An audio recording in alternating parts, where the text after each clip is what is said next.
Hello my dear students, ಹೇಗಿದ್ದೀರಾ ಎಲ್ಲರೂ? Welcome to Pallavi tutorials. ಮಕ್ಕಳೇ, ಈ ಒಂದು ವಿಡಿಯೋದಲ್ಲಿ ಸೆಕೆಂಡ್ PUC ಅಕೌಂಟೆನ್ಸಿಗೆ ಸಂಬಂಧಪಟ್ಟ ಹಾಗೆ ಮೋಸ್ಟ್ ಇಂಪಾರ್ಟೆಂಟ್ ಇನ್ಫಾರ್ಮೇಷನ್ ಅಂತ ಹೇಳ್ಬೋದು.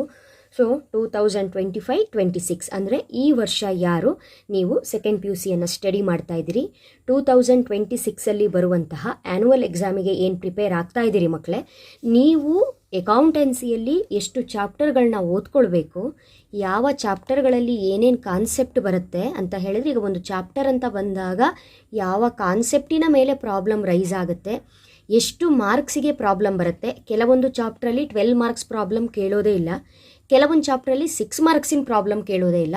ಈ ರೀತಿಯಾಗಿ ಯಾವ ಚಾಪ್ಟರಲ್ಲಿ ಎಷ್ಟೆಷ್ಟು ಮಾರ್ಕ್ಸಿನ ಕ್ವಶನ್ಸ್ಗಳು ನೀವು ನೋಡ್ಕೊಳ್ಬೇಕು, ಅದಕ್ಕೆ ಪ್ರಿಪೇರ್ ಆಗಬೇಕು ಅನ್ನೋದನ್ನು ಹೇಳಿದ್ದೆ. ಸೊ ಅದ್ರ ಪ್ರಕಾರ ಈ ಹಿಂದಿನ ವಿಡಿಯೋದಲ್ಲಿ ಕೊಟ್ಟಿರುವಂತಹ ಇನ್ಫಾರ್ಮೇಷನ್ನು 2025-26 ಸಿಲೆಬಸ್ ಏನು, ಎಷ್ಟು ಚಾಪ್ಟರ್ಸ್ಗಳನ್ನ ನೀವು ಓದ್ಕೊಳ್ಬೇಕು ಅನ್ನೋದನ್ನು ಹೇಳಿದ್ದೆ. ಓಕೆ ಅಲ್ಲ? ಇದ್ರ ಜೊತೆಗೆ ಫಸ್ಟ್ ಚಾಪ್ಟರಲ್ಲಿ 6 ಮಾರ್ಕ್ಸಿನ ಕ್ವಶನ್ಸ್ ಮಾತ್ರ ಬರುತ್ತೆ, 12 ಮಾರ್ಕ್ಸಿಗೆ ಯಾವುದೇ ರೀತಿ ಕ್ವಶನನ್ನು ಕೇಳೋದಿಲ್ಲ. 6 ಮಾರ್ಕ್ಸಿಗೆ ಯಾವ್ಯಾವ ಕಾನ್ಸೆಪ್ಟ್ ಮೇಲೆ ಯಾವ್ಯಾವ ಕ್ವಶನ್ ಕೇಳ್ತಾರೆ, ಅವರು ಯಾವ ರೀತಿ ಪ್ರಾಬ್ಲಮ್ನ ರೈಸ್ ಮಾಡ್ತಾರೆ ಅನ್ನೋದ್ರ ಬಗ್ಗೆ ಇನ್ಫಾರ್ಮೇಷನ್ ಕೊಟ್ಟಿದ್ದೆ. ಅದೇ ರೀತಿಯಾಗಿ ಸೆಕೆಂಡ್ ಚಾಪ್ಟರು, ಥರ್ಡ್ ಚಾಪ್ಟರು ಎಲ್ಲವನ್ನು ಕೂಡ ಹೇಳಿದ್ದೀನಿ. ಆ ವಿಡಿಯೋನ ವಾಚ್ ಮಾಡಿಲ್ಲ ಅಂತ ಹೇಳಿದ್ರು ವಾಚ್ ಮಾಡಿ. ಆದರೆ ನಿಮಗೆ ಗೊತ್ತಿರಬೇಕು, ಅಕೌಂಟೆನ್ಸಿ ಅಂತ ಹೇಳಿದ್ರೆ ಪ್ರಾಬ್ಲಮ್ಯಾಟಿಕ್ ಸಬ್ಜೆಕ್ಟ್ ಆಗಿದ್ರೂ ಕೂಡ ನಿಮಗೆ ನಿಮ್ಮ ಸೀನಿಯರ್ಸಿಗೆ ಬೋರ್ಡಿಂದ ಒಂದು ಕ್ವಶನ್ ಬ್ಯಾಂಕ್ನ ರಿಲೀಸ್ ಮಾಡಿದರು. That means last year annual exam ನಡೆಯುವಂತಹ ಟೈಮಲ್ಲೇ ಒಂದು ಕ್ವಶನ್ ಬ್ಯಾಂಕ್ನ ರಿಲೀಸ್ ಮಾಡಿದ್ದಾರೆ. ಓಕೆನಾ? ಸೊ ಬೋರ್ಡಿಂದ ರಿಲೀಸ್ ಮಾಡಿರುವಂತಹ ರಿವೈಸ್ಡ್ ಕ್ವಶನ್ ಬ್ಯಾಂಕ್. ಸೊ ಈ ಒಂದು ಕ್ವಶನ್ ಬ್ಯಾಂಕಿಂದ ನಿಮಗೇನು ಹೆಲ್ಪ್ ಆಗುತ್ತೆ ಅಂತ ಹೇಳಿದ್ರೆ, ಪ್ರತಿಯೊಂದು ಚಾಪ್ಟರಲ್ಲೂ ಕೂಡ ಏನು MCQ ಕ್ವಶನ್ಸ್ ಬರುತ್ತೆ, fill in the blanks questions ಯಾವ ರೀತಿಯಾಗಿ ಕೇಳ್ತಾರೆ, ಮ್ಯಾಥ್ ದ ಫಾಲೋಯಿಂಗ್ ಕ್ವಶನ್ಸ್ ಯಾವ ರೀತಿಯಾಗಿ ಬರುತ್ತೆ ಅನ್ನೋದ್ರ ಬಗ್ಗೆ ನಿಮಗೆ ಡೀಟೇಲ್ ನಾಲೆಡ್ಜ್ ಸಿಗುತ್ತೆ. ಅಂದರೆ ಈಗ ಒಂದು ಚಾಪ್ಟರ್ ಅಂತ ಇದ್ದಾಗ ಅಷ್ಟು ಕೂಡ ಪ್ರಾಬ್ಲಮ್ಯಾಟಿಕ್ ಚಾಪ್ಟರ್ ನಿಮಗೆ ಸೆಕೆಂಡ್ PUC ಅಕೌಂಟೆನ್ಸಿಯಲ್ಲಿ. ಸೊ ಥಿಯರಿ ಕ್ವಶನ್ಸ್ನ ಯಾವ ಕಾನ್ಸೆಪ್ಟ್ ಮೇಲೆ ತೆಗಿತಾರೆ, ನಾವು ಯಾವ ರೀತಿ ಓದ್ಕೊಳ್ಬೇಕು, MCQ 5 ಇರುತ್ತೆ ಎಕ್ಸಾಮಲ್ಲಿ, fill in the blanks 5 questions ಕೇಳ್ತಾರೆ, ಮ್ಯಾಥ್ ದ ಫಾಲೋಯಿಂಗ್ 5 ಕ್ವಶನ್ಸ್ ಕೇಳ್ತಾರೆ, 1 ಮಾರ್ಕಿನ 5 ಕ್ವಶನ್ಸ್ ಇರುತ್ತೆ, 2 ಮಾರ್ಕ್ಸಿಂದು 5 ಕ್ವಶನ್ಸ್ ಕೇಳ್ತಾರೆ, ಅದರಲ್ಲಿ 3 ಕ್ವಶನ್ಸಿಗೆ ಆನ್ಸರ್ನ ಮಾಡಬೇಕು. ಸೊ ಈ ರೀತಿ ಇರಬೇಕಾದ್ರೆ ಟೋಟಲ್ ಆಗಿ 26 ಮಾರ್ಕ್ಸಿಂದು ಥಿಯರಿ ಕ್ವಶನ್ಸ್ ಇರುತ್ತೆ. ಎಷ್ಟು? 26 ಮಾರ್ಕ್ಸಿಂದು ಥಿಯರಿ ಕ್ವಶನ್ಸು. ಇದರಲ್ಲಿ ನಿಮಗೆ 2 ಮಾರ್ಕು 1 ಮಾರ್ಕು ಪ್ರಾಬ್ಲಮ್ ಇನ್ಕ್ಲೂಡ್ ಆದರೂ ಆಗಬಹುದು. ಬಟ್ ನಾವು ಕನ್ಸಿಡರ್ ಮಾಡೋದು 26 ಮಾರ್ಕ್ಸಿಂದು ಥಿಯರಿ ಕ್ವಶನ್ಸ್ ಕೇಳ್ತಾರೆ. ಸೊ 26 ಮಾರ್ಕ್ಸು ನಿಮಗೆ ಈಸಿಯಾಗಿ ಸಿಗಬೇಕಲ್ಲ ಎಕ್ಸಾಮಲ್ಲಿ. ಸಿಗಬೇಕು ಅಂತ ಹೇಳಿದ್ರೆ ಈ ಕ್ವಶನ್ ಬ್ಯಾಂಕಲ್ಲಿ ಇರುವಂತಹ ಪ್ರತಿಯೊಂದು ಚಾಪ್ಟರಿಗೆ ಸಂಬಂಧಪಟ್ಟಾಗೆ ಏನೇನು MCQ ಕೇಳಿದ್ದಾರೆ, ಏನೇನು ಫಿಲ್ ಇನ್ ದ ಬ್ಲ್ಯಾಂಕ್ಸ್ ಕೇಳಿದ್ದಾರೆ, ಏನೇನು ಮ್ಯಾಥ್ ದ ಫಾಲೋಯಿಂಗ್ ಕೇಳಿದ್ದಾರೆ, ಇದಕ್ಕೆ ನೀವು ರೆಡಿ ಆಗಬೇಕು. ಸೊ ಈ ವಿಡಿಯೋ ನಿಮ್ಮ ಈ ವರ್ಷದ ಸಿಲೆಬಸ್ಸಿಗೆ ಸಂಬಂಧಪಟ್ಟಾಗೆ ಜಸ್ಟ್ ಸೆಕೆಂಡ್ ವಿಡಿಯೋ ಅಷ್ಟೇ. ಫಸ್ಟ್ ವಿಡಿಯೋದಲ್ಲಿ ನಾನು ಇನ್ಫಾರ್ಮೇಷನ್ ಅಷ್ಟೇ ಕೊಟ್ಟಿದ್ದೀನಿ. ಸೊ ಇದು ಸೆಕೆಂಡ್ ವಿಡಿಯೋ. ಈ ವಿಡಿಯೋದಲ್ಲಿ first chapter accounting for partnership ಏನಿದೆ, ಆ ಚಾಪ್ಟರಿಗೆ ಸಂಬಂಧಪಟ್ಟಾಗೆ ಥಿಯರಿ ಕಾನ್ಸೆಪ್ಟ್ ಏನೇನು ಬರುತ್ತೆ ಎಲ್ಲ ಈ ವಿಡಿಯೋದಲ್ಲಿ ಹೇಳ್ತೀನಿ. ಸ್ವಲ್ಪ ಫಾಸ್ಟ್ ಆಗ್ಬೋದು, ಬಟ್ ಈ ಒಂದು ಕ್ವಶನ್ ಬ್ಯಾಂಕ್ ನಿಮಗೂ ಕೂಡ ಸಿಗುತ್ತೆ. ನೀವು ಡೌನ್ಲೋಡ್ ಮಾಡ್ಕೊಳ್ಬಹುದು ಬೋರ್ಡ್ ವೆಬ್ಸೈಟಿಂದ. ಡೌನ್ಲೋಡ್ ಮಾಡ್ಕೊಳ್ಳಿ. ಇಲ್ಲ ಅಂತ ಹೇಳಿದ್ರೆ ಹೇಳುವಂಥ ಕ್ವಶನ್ಸ್ಗಳನ್ನ ಕರೆಕ್ಟಾಗಿ ಒಂದು ಕಡೆ ನೋಟ್ ಡೌನ್ ಮಾಡಿಟ್ಕೊಂಡು ಪ್ರಾಕ್ಟೀಸ್ ಮಾಡ್ತಾ ಹೋಗಿ. ಆಮೇಲೆ ಈ ಚಾಪ್ಟರಲ್ಲಿ ಟೋಟಲ್ ಆಗಿ 6 ಮಾರ್ಕ್ಸಿಗೆ ಬರುವಂತಹ 4 ಕಾನ್ಸೆಪ್ಟ್ ಇದೆ. ಎಷ್ಟು ಕಾನ್ಸೆಪ್ಟ್ ಇದೆ? 4 ಕಾನ್ಸೆಪ್ಟ್ ಇದೆ. 4 ಕಾನ್ಸೆಪ್ಟ್ ಕರೆಕ್ಟಾಗಿ ಕಲ್ತ್ಕೊಂಡ್ರೆ ನಿಮಗೆ 12 ಮಾರ್ಕ್ಸು ಗ್ಯಾರಂಟಿ. ಯಾಕಂದರೆ 2 ಕ್ವಶನ್ ಕೇಳುವಾಗ 12 ಮಾರ್ಕ್ಸು ಈಸಿಯಾಗಿ ತೊಗೊಳ್ಬೋದು. ಯಾಕಂತ ಹೇಳಿದ್ರು ಬರೀ ಆ್ಯನ್ಯುವಲ್ ಎಕ್ಸಾಮ್ ಪಾಯಿಂಟ್ ಆಫ್ ವ್ಯೂವಿಂದ ಅಷ್ಟೇ ಯೋಚನೆ ಮಾಡಿದ್ರಾಗಲ್ಲ. ನಿಮಗೆ test important, mid term important. ಹಾಗಾದರೆ ಒಂದು ಸಲ ಹೇಳ್ಬಿಡ್ತೀನಿ. ಯಾಕಂತ ಹೇಳಿದ್ರು ಫುಲ್ ಥಿಯರಿ ಅನ್ನುವಂತಹದ್ದೇ ನಿಮ್ಮ ತಲೆಯಲ್ಲಿ ಕುತ್ಕೊಬಿಟ್ಟಿರುತ್ತೆ. ಇಲ್ಲ, ಇಲ್ಲಿ ಪ್ರಾಬ್ಲಮ್ ಕೂಡ ಇದೆ. ಈ ಚಾಪ್ಟರಲ್ಲಿ ಇಂಟ್ರೆಸ್ಟನ್ನು ಕ್ಯಾಲ್ಕುಲೇಟ್ ಮಾಡಿ ಓನರು ವಿತ್ಡ್ರಾ ಮಾಡಿರುವಂತಹ ಡ್ರಾಯಿಂಗ್ಸ್ ಎಷ್ಟು, ಆ ಡ್ರಾಯಿಂಗ್ಸಿನ ಇಂಟ್ರೆಸ್ಟ್ ಎಷ್ಟು ಅಂತ ಕ್ಯಾಲ್ಕುಲೇಷನ್ ಮಾಡಿ ಅಂತ ಒಂದು ಕಾನ್ಸೆಪ್ಟ್ ಇದೆ. ಅದನ್ನು 2 ಮೆಥಡಲ್ಲಿ ನಾವು ಫೈಂಡ್ ಔಟ್ ಮಾಡಬೇಕು. ಪ್ರಾಡಕ್ಟ್ ಮೆಥಡಲ್ಲಿ ಲೆಕ್ಕ ಮಾಡಿ ಅಂತ ಕೇಳ್ತಾರೆ, ಅದು ಒಂದು ಪ್ರಾಬ್ಲಮ್ ನೋಡ್ಕೋಬೇಕು. Calculation of interest on drawings under product method. Second one, calculation of interest on drawings average period method under average period method. ಇದು 2ರಲ್ಲಿ ಒಂದು ಗ್ಯಾರಂಟಿ ಎಕ್ಸಾಮಿಗೆ ಕರೆಕ್ಟಾಗಿ ನೋಡ್ಕೊಳ್ಬೇಕು. Next profit and loss appropriation ಅಕೌಂಟನ್ನು ಪ್ರಿಪೇರ್ ಮಾಡಿ ಅಂತ ಕೇಳ್ತಾರೆ. That means continuation of profit and loss account. ಬಿಸ್ನೆಸ್ಸಿಗೆ ಪ್ರಾಫಿಟ್ಟು, ಲಾಸು, ಇನ್ಕಮ್ಮು, ಗೇಯ್ನು ಇದೆಲ್ಲವೂ ಕೂಡ ಕಾಮನ್ನು ಅಲ್ವಾ? ಬಿಸ್ನೆಸ್ ಅಂದ್ರ ಮೇಲೆ ಇದೆಲ್ಲ ಇದ್ದೇ ಇರುತ್ತೆ. ಹಾಗಾದರೆ ಪ್ರಾಫಿಟ್ ಆ್ಯಂಡ್ ಲಾಸ್ ಅಪ್ರಾಪ್ರಿಯೇಷನ್ ಅಕೌಂಟನ್ನು ಹೇಗೆ ಪ್ರಿಪೇರ್ ಮಾಡೋದು ಅನ್ನೋದನ್ನು ಕಲ್ತ್ಕೋಬೇಕು. ಸೇಮ್ ಟೈಮ್ ಅದಲ್ಲದೆ guarantee of profit to a partner. ಅಂದರೆ ಒಬ್ಬ ಪಾರ್ಟ್ನರ್ ಬಿಸ್ನೆಸ್ಸಿಗೆ ಬರ್ತಾ ಇದ್ದಾನೆ ಅಂತ ಹೇಳಿದ್ರೆ ಐದರ್ ಬಿಸ್ನೆಸ್ ಪ್ರಾಫಿಟ್ ಆಗಲಿ ಆರ್ ಆಗದೇ ಇರಲಿ, ನನಗೆ ಮಾತ್ರ ಇಂತಿಷ್ಟು ಪ್ರಾಫಿಟ್ ಬೇಕೇ ಬೇಕು ಅಂತ ಒಬ್ಬ ಪಾರ್ಟ್ನರ್ ಏನು ಬರ್ತಾನೆ ಅಂಥ ಟೈಮಲ್ಲಿ ನಾವು ಪ್ರಾಫಿಟ್ ಆ್ಯಂಡ್ ಲಾಸ್ ಅಪ್ರಾಪ್ರಿಯೇಷನ್ ಅಕೌಂಟನ್ನು ಯಾವ ರೀತಿಯಾಗಿ ಪ್ರಿಪೇರ್ ಮಾಡ್ತೀವಿ ಅನ್ನುವಂತಹ ಒಂದು ಕಾನ್ಸೆಪ್ಟು.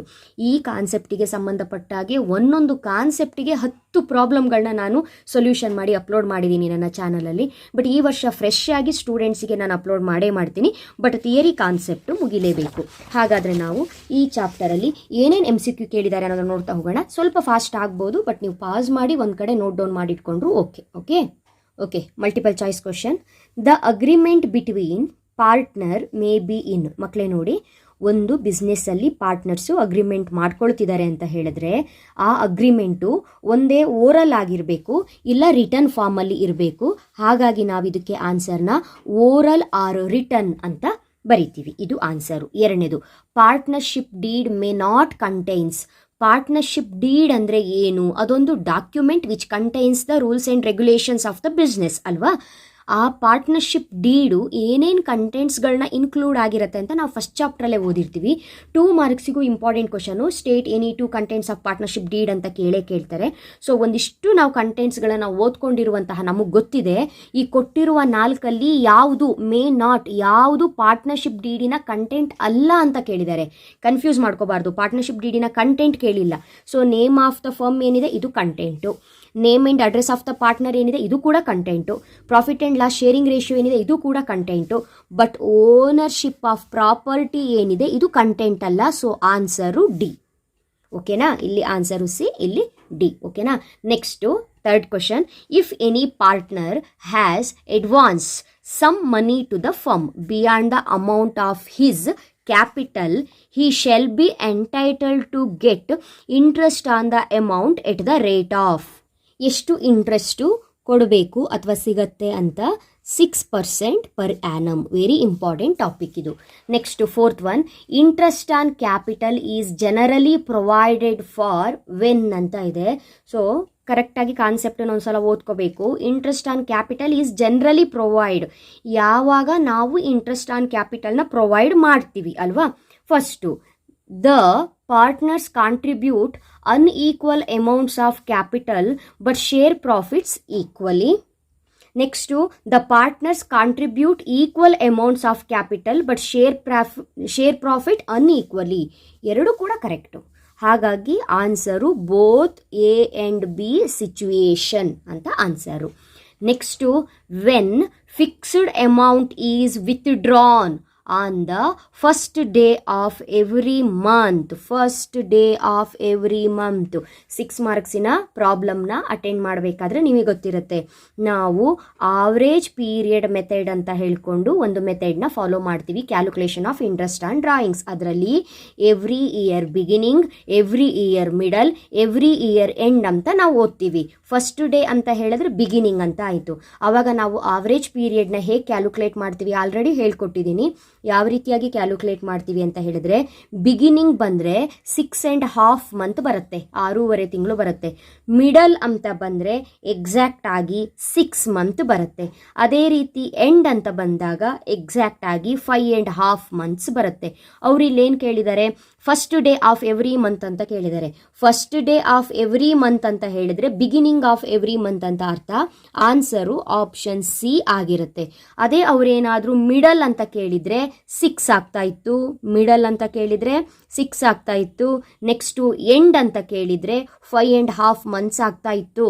ಯಾಕೆ ಇಲ್ಲಿ ಬರ್ದಿದ್ದೀನಿ ಅಂತ ಹೇಳಿದ್ರೆ, ನಿಮಗೆ ಬರೀ ಬಿಗಿನಿಂಗ್ ಅಷ್ಟೇ ಗೊತ್ತಿದ್ರೆ ಆಗಲ್ಲ, ಮಿಡಲು ಎಂಡು ಕೂಡ ಗೊತ್ತಿರಬೇಕು. ಆವ್ರೇಜ್ ಪೀರಿಯಡ್ ಮೆಥಡಲ್ಲಿ ಒಬ್ಬ ಪಾರ್ಟ್ನರು ಅಥವಾ ಒಬ್ಬ ಓನರು ತನ್ನ ಬಿಸ್ನೆಸ್ಸಲ್ಲಿ ಸೇಮ್ ಅಮೌಂಟನ್ನ ಎವ್ರಿ ಮಂತು ಸೇಮ್ ಅಮೌಂಟನ್ನ 2000 ಅಮೌಂಟು ನಿಮಗೆ ವಿತ್ಡ್ರಾ ಮಾಡ್ಕೊಂಡು ಹೋಗ್ತಾ ಇದ್ದಾನೆ ಅಂತ ಹೇಳಿದ್ರೆ ಅವನಿಗೆ ನಾವು ಇಂಟ್ರೆಸ್ಟನ್ನ ಚಾರ್ಜ್ ಮಾಡಬೇಕು. ಚಾರ್ಜ್ ಮಾಡೋ ಟೈಮಲ್ಲಿ ಯಾವ ಮೆಥಡ್ನ ಯೂಸ್ ಮಾಡ್ತೀವಿ ಅಂತ ಹೇಳಿದ್ರೆ ಆವ್ರೇಜ್ ಪೀರಿಯಡ್ ಮೆಥಡ್ನೇ ಯೂಸ್ ಮಾಡ್ತೀವಿ. ಯೂಸ್ ಮಾಡುವಾಗ ಅವನೇನಾದರೂ ಎವ್ರಿ ಮಂತ್ ಬಿಗಿನಿಂಗಲ್ಲಿ ತೊಗೊಂಡ್ರೆ ನಾವು ಆವ್ರೇಜ್ ಪೀರಿಯಡ್ ಮೆಥಡಲ್ಲಿ ಮಂತ್ಸನ್ನ 6.5 ಹಾಕ್ತೀವಿ. ಅದೇ ಅವನು ಮಿಡಲ್ ಬಂದರೆ 6 ಮಂತ್ಸ್ ಅಂತ ಹಾಕ್ತೀವಿ. ಎಂಡಲ್ಲಿ ತೊಗೊಂಡಿದ್ರೆ 5.5 ಮಂತ್ಸ್ ಅಂತ ಹಾಕ್ತೀವಿ. ಓಕೆನಾ?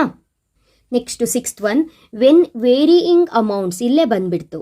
ವೆನ್ ಸೇಮ್ ಅಮೌಂಟ್ಸ್ ಅಂತ ಬಂದರೆ ನೋಡಿ ಇಲ್ಲಿ ಹೇಳ್ತೀನಿ, when same amounts withdrawn by the partner ಅಂತ ಬಂದರೆ ಅದು average period method. Same amount withdrawn ಅಂತ ಬಂದರೆ average period method. Varying amounts are withdrawn ಅಂತ ಬಂತ ಹೇಳಿದ್ರೆ ಅದು ನೋ ಡೌಟ್ ಪ್ರಾಡಕ್ಟ್ ಮೆಥಡು. ಅಂದರೆ 1 ತಿಂಗಳು 2,000, 1 ತಿಂಗಳು 3,000, 1 ತಿಂಗಳು 5,000, ಈ ರೀತಿ ಡಿಫ್ರೆಂಟ್ ಅಮೌಂಟನ್ನು ವಿತ್ಡ್ರಾ ಮಾಡಿದರೆ ಅದು product method.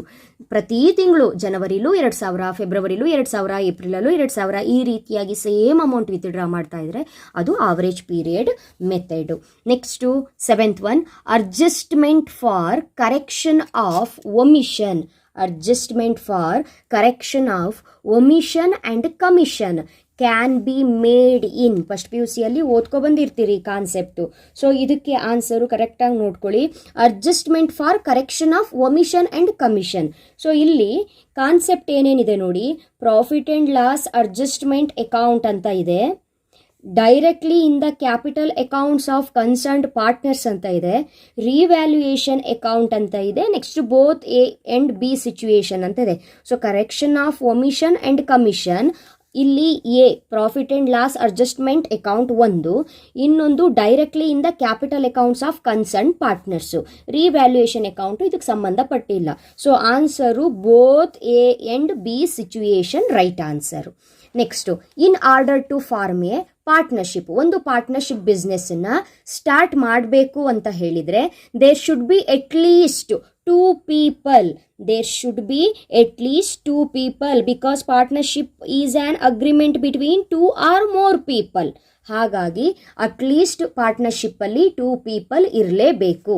Next 9th one, the business of a partnership. The business of a partnership concern may be carried on by. ನೀವು ಪಾರ್ಟ್ನರ್ಶಿಪ್ಪಿನ ಡೆಫಿನಿಷನ್ ಕರೆಕ್ಟಾಗಿ ಇಲ್ಲಿ ನೆನಪು ಮಾಡ್ಕೋಬೇಕು.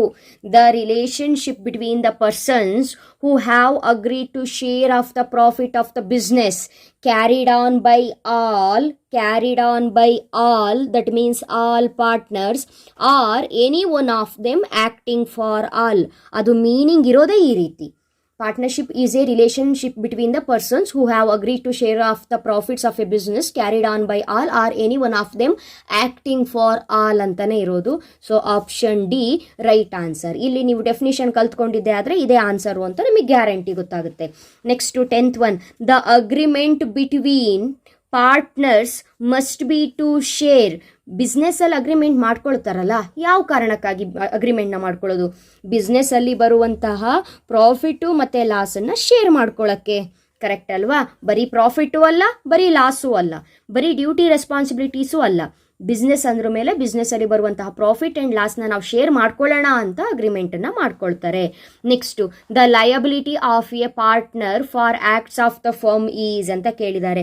ಒಂದು ತಿಳ್ಕೊಳ್ಳಿ, ಪಾರ್ಟ್ನರ್ಶಿಪ್ಪಲ್ಲಿ 2 or more persons or group of persons ಇರೋದ್ರಿಂದ, ಡಿಫ್ರೆಂಟ್ ಟೈಪ್ಸ್ ಆಫ್ ಪಾರ್ಟ್ನರ್ಸ್ ಇರೋದ್ರಿಂದ, ಫಸ್ಟ್ PUCಯಲ್ಲಿ ಓದಿದಿರಿ active partner, sleeping partner, nominal partner, next partner by estoppel, ಈ ರೀತಿಯಾಗಿ ತುಂಬ ಜನ ಪಾರ್ಟ್ನರ್ಸ್ಗಳು ಇರ್ತಾರೆ ಒಂದು ಪಾರ್ಟ್ನರ್ಶಿಪ್ಪಲ್ಲಿ ಅಂತ ಓದಿದಿರಿ. ಸೊ ತುಂಬ ಜನ ಇದ್ದಾಗ ಜವಾಬ್ದಾರಿಗಳು, ನಿಮ್ಮ ಲಯಬಿಲಿಟಿ ಏನಾಗುತ್ತೆ, ಹೋಗ್ಬಿಡತ್ತೆ. ಹೌದಾ? ಹೋಗ್ಬಿಡತ್ತೆ. ಅವಾಗ ಎಲ್ಲ ವರ್ಕೂ ನೀವು ನೋಡ್ಕೊಳ್ಬೇಕಾಗತ್ತೆ. ಒಂದೇ ವರ್ಕು ನೋಡ್ಕೊಂಡಿರ್ತೀನಿ ಅಂತ ಹೇಳಿದ್ರೆ ಆಗಲ್ಲ. ಒಬ್ಬ ಪಾರ್ಟ್ನರ್ ಬಂದಿಲ್ಲ ಅಂತ ಹೇಳಿದ್ರೆ ಅವ್ನ ಕೆಲಸವನ್ನ ಮಾಡಬೇಕು. ಇನ್ನೊಬ್ಬ ಸ್ಲೀಪಿಂಗ್ ಪಾರ್ಟ್ನರ್ ಇರ್ತಾನೆ, ಅವನು ಬರೋದೇ ಇಲ್ಲ, ಅವನ ಪಾಡಿಗೆ ಅವನು ಇರ್ತಾನೆ, ಇನ್ವೆಸ್ಟ್ ಮಾಡ್ಕೊಂಡು ಮನೇಲಿ ಇರ್ತಾನೆ, ಅವನ ಕೆಲಸನೂ ನಾವು ನೋಡ್ಕೋಬೇಕು. ನಾಮಿನಲ್ ಪಾರ್ಟ್ನರ್ ಅಂತ ಇರ್ತಾನೆ, ಅವನಿಗೆ ಹೆಸರಿಗೆ ಪಾತ್ರ ಪಾರ್ಟ್ನರ್ ಆಗಿರ್ತಾನೆ. ಈ ರೀತಿಯಾಗಿ ಸಾಕಷ್ಟು ವಿಚಾರಗಳು ಪಾರ್ಟ್ನರ್ಶಿಪ್ಪಲ್ಲಿ ಇರೋದ್ರಿಂದ the liability of a partner ಏನಿರುತ್ತೆ, that is unlimited liability in the partnership firm ಅಂತಾನೆ ನಾವು ಕರಿತೀವಿ. ನೆನ್ಪಿಟ್ಕೋಬೇಕು, ಲಯಬಿಲಿಟಿ ಯಾವಾಗಲೂ ಕೂಡ ಅನ್ಲಿಮಿಟೆಡ್ ಆಗಿರುತ್ತೆ. Next 12th one, the partnership deed. ಗೊತ್ತಿದೆ ನಿಮಗೆ ಪಾರ್ಟ್ನರ್ಶಿಪ್ ಡೀಡ್ ಕಾನ್ಸೆಪ್ಟ್ ಗೊತ್ತಿದೆ ಅಲ್ವಾ?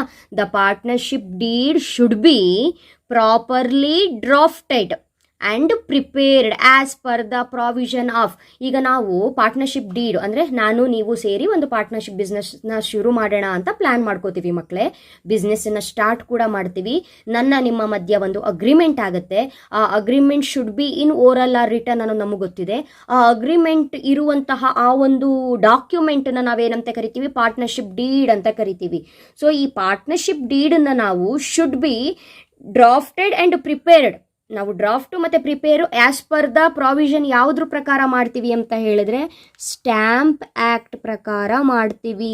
Answer stamp act. ಓಕೆನಾ.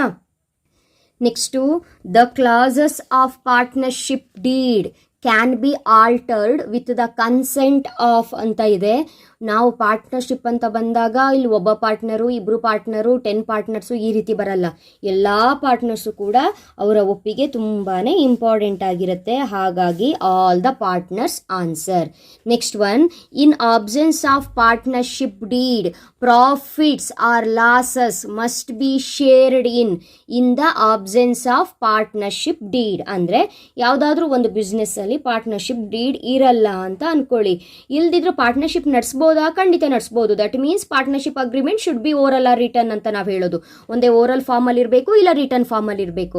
ಅಂಥ ಟೈಮಲ್ಲಿ ಪಾರ್ಟ್ನರ್ಶಿಪ್ ಡೀಡೇ ಇಲ್ಲ ಬಿಸ್ನೆಸ್ಸಲ್ಲಿ ಅಂತ ಅಂದಾಗ ಆ ಬಿಸ್ನೆಸ್ಸಲ್ಲಿ ಪ್ರಾಫಿಟು ಲಾಸು ಬರ್ತಾ ಇರುತ್ತಲ್ಲ, ಅದನ್ನು ಹೇಗೆ ಶೇರ್ ಮಾಡ್ಕೊಳ್ಬೇಕು?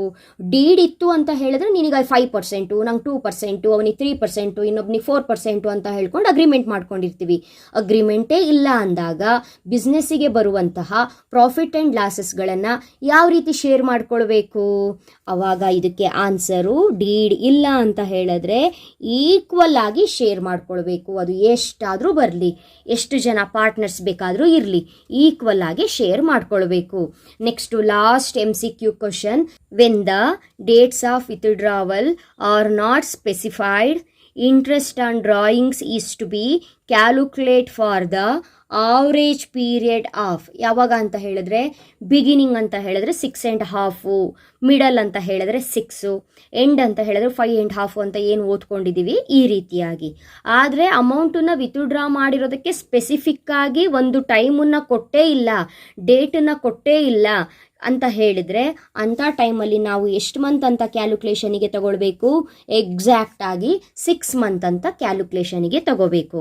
ನೋಡಿ, ಕೆಲವೊಂದು ಕಾನ್ಸೆಪ್ಟ್ಗಳು ಏನು ಬಂತು ಇಲ್ಲಿ MCQ ಅಲ್ಲಿ, ಆಲ್ಮೋಸ್ಟ್ ಆಲ್ ಎಲ್ಲದೂ ಕೂಡ ನೀವು ಪ್ರಾಬ್ಲಮ್ ಮಾಡುವಾಗ ನಾವೇನು ಥಿಯರಿ ಎಕ್ಸ್ಪ್ಲನೇಷನ್ ನಿಮಗೆ ಕೊಟ್ಟಿರ್ತೀವಲ್ಲ ಮಕ್ಕಳೇ, ಅದ್ರ ಮೇಲೆ ಡಿಪೆಂಡ್ ಆಗಿದೆ. ಹಾಗಾಗಿ ಪ್ರಾಬ್ಲಮ್ನ ಕರೆಕ್ಟಾಗಿ ಮಾಡೋದಕ್ಕೆ ಕಲ್ತ್ಕೋಬೇಕು. ಅಲ್ಲಿ ಪ್ರಾಬ್ಲಮ್ನ ಸಾಲ್ವ್ ಮಾಡೋದಕ್ಕೆ ನಾವೇನೇನು ಎಕ್ಸ್ಪ್ಲನೇಷನ್ ಕೊಟ್ಟಿರ್ತೀವಿ ಅದೆಲ್ಲ ನಿಮ್ಮ ತಲೆಯಲ್ಲಿ ನೀಟಾಗಿರಬೇಕು. ಸೊ ಇದು ಫಸ್ಟ್ ಚಾಪ್ಟರ್ಗೆ ಸಂಬಂಧಪಟ್ಟ ಹಾಗೆ MCQ ಕ್ವಶನ್ಸು. ನೆಕ್ಸ್ಟ್ ವೀಡಿಯೋದಲ್ಲಿ, ವಿಡಿಯೋ ಲೆಂತಿ ಆಗುತ್ತೆ, ನೆಕ್ಸ್ಟ್ ವೀಡಿಯೋದಲ್ಲಿ ಈ ಚಾಪ್ಟರಲ್ಲಿ ಟೋಟಲ್ ಆಗಿ ಒಂದು 15 ಮಲ್ಟಿಪಲ್ ಚಾಯ್ಸ್ ಕ್ವಶನ್ಸ್ ಇದೆ, fill in the blanks questions ಇದೆ. 15 ಅಲ್ಲ, ಒಂದ್ಸಲ ನೋಡ್ಕೊಳ್ಬೇಕು. ಕಾರಣ ಫಿಲ್ ಇನ್ ದ ಬ್ಲ್ಯಾಂಕ್ಸಿಗೆ ನಿಮಗೆ ಬ್ರಾಕೆಟಲ್ಲಿ ಆನ್ಸರ್ ಇದ್ದೇ ಇರುತ್ತೆ. ನೆಕ್ಸ್ಟು ಮ್ಯಾಥ್ ದ ಫಾಲೋಯಿಂಗ್ ಕೊಟ್ಟಿದ್ದಾರೆ. ಸೊ ಇದಕ್ಕೂ ಕೂಡ ಏನು ಆನ್ಸರ್ ಅನ್ನೋದನ್ನು ನೆಕ್ಸ್ಟ್ ಹೇಳ್ತೀನಿ. ನೆಕ್ಸ್ಟ್ ಇದಾದ್ರ ಮೇಲೆ ನಿಮಗೆ ಈ ಚಾಪ್ಟರಲ್ಲಿ ಬರುವಂತಹ 6 ಮಾರ್ಕ್ಸಿನ ಕ್ವಶನ್ಸು ಯಾವ ರೀತಿಯಾಗಿ ರೆಡಿ ಆಗಬೇಕು ಅನ್ನೋದನ್ನು ಹೇಳ್ತೀನಿ. ಸೊ 2 ಮಾರ್ಕ್ಸಿಗೂ ಏನೇನು ಕ್ವಶನ್ಸ್ ರೈಸ್ ಆಗುತ್ತೆ ಅಂತ ಇಲ್ಲಿ ಕೊಟ್ಟಿದ್ದಾರೆ. ಯಾವ ಕ್ವಶನ್ಸ್ನ ಓದ್ಕೊಳ್ಬೇಕು ನೋಡಿ. 12 ಕ್ವಶನ್ಸ್ ಇದೆ, 12 ಕ್ವಶನ್ಸಿಗೆ ಪ್ರಿಪೇರ್ ಆಗಬೇಕು ಅಂತ ಅವ್ರು ಕೊಟ್ಬಿಟ್ಟಿದ್ದಾರೆ. ಅದಾದ ನಂತರ ನಿಮಗೆ ಯಾವ ರೀತಿ ಕ್ವಶನ್ಸ್ಗಳನ್ನ ಕೇಳಿದ್ದಾರೆ ಅನ್ನೋದನ್ನು ನೋಡ್ಕೊಳ್ಳಿ. ಕ್ವಶನ್ ಕೊಟ್ಟಿದ್ದಾರೆ, ಆನ್ಸರ್ ಎಷ್ಟು ಬರುತ್ತೆ ಅಂತ ಹೇಳಿದ್ದಾರೆ. ಬಿಟ್ಟರೆ ನಾವು ಏನು ರೂಲ್ಸ್ ವೈಸ್ ಏನು ಪ್ರಾಬ್ಲಮ್ನ ಮಾಡಿ ಈ ಒಂದು ಸೊಲ್ಯೂಷನ್ನ ಕಂಡುಹಿಡಿಬೇಕು. ಸೊ ಇದೇ ರೀತಿಯಾಗಿ ಒಂದಿಷ್ಟು ಪ್ರಾಬ್ಲಮ್ಸ್ಗಳನ್ನ ಕೊಟ್ಟಿದ್ದಾರೆ. ಈ ಕ್ವಶನ್ ಬ್ಯಾಂಕಲ್ಲಿರುವಂತಹ ಎಲ್ಲ ಕ್ವಶನ್ಸ್ಗಳಿಗೆ ನಾನು ಸಾಲ್ವ್ ಮಾಡ್ತೀನಿ ಆನ್ಸರ್ನ. ಸೊ ಕಂಟಿನ್ಯೂಸ್ ಆಗಿ ಚಾನಲ್ನ ವಾಚ್ ಮಾಡಬೇಕು. ಇಲ್ಲಿವರೆಗೂ ಯಾರ್ಯಾರು ಚಾನಲ್ನ ಸಬ್ಸ್ಕ್ರೈಬ್ ಮಾಡ್ಕೊಂಡಿಲ್ಲ ಅವರು ಇವಾಗಲೇ ಸಬ್ಸ್ಕ್ರೈಬ್ ಮಾಡಿಕೊಂಡು ಆಲ್ ಬಟನ್ನ ಕ್ಲಿಕ್ ಮಾಡ್ಕೊಳ್ಳಿ. ನಿಮ್ಮ ಅಕೌಂಟೆನ್ಸಿ ರಿಲೇಟೆಡ್ ಏನೇ ವೀಡಿಯೋಸ್ ಬಂದರೂ ಕೂಡ ನಿಮ್ಮ ಮೊಬೈಲಿಗೆ ನೋಟಿಫಿಕೇಶನ್ ಬರುತ್ತೆ. ಹೋಪ್ಫುಲಿ ಈ ವಿಡಿಯೋ ನಿಮಗೆ ಇಷ್ಟ ಆಗಿದೆ ಅಂತ ಭಾವಿಸಿದ್ದೀನಿ. ಆದಷ್ಟು ಈ ವಿಡಿಯೋನ ಶೇರ್ ಮಾಡಿ. ಈ ಒಂದು ವಿಡಿಯೋದಲ್ಲಿ ನಿಮಗೆ ಸ್ವಲ್ಪ ಕಡಿಮೆ ಕಾನ್ಸೆಪ್ಟ್ ಸಿಕ್ತು ಅಂತ ನೀವು ಅನ್ಕೊಳ್ಬೋದು, ಬಟ್ ವಿಡಿಯೋ ಲೆಂತಿ ಆಗುತ್ತೆ. Fill in the blanks match the following next ವಿಡಿಯೋದಲ್ಲಿ ಹೇಳ್ತೀನಿ ಮಕ್ಕಳೇ. ಓಕೆನಾ? Keep watching. Thank you. All the best.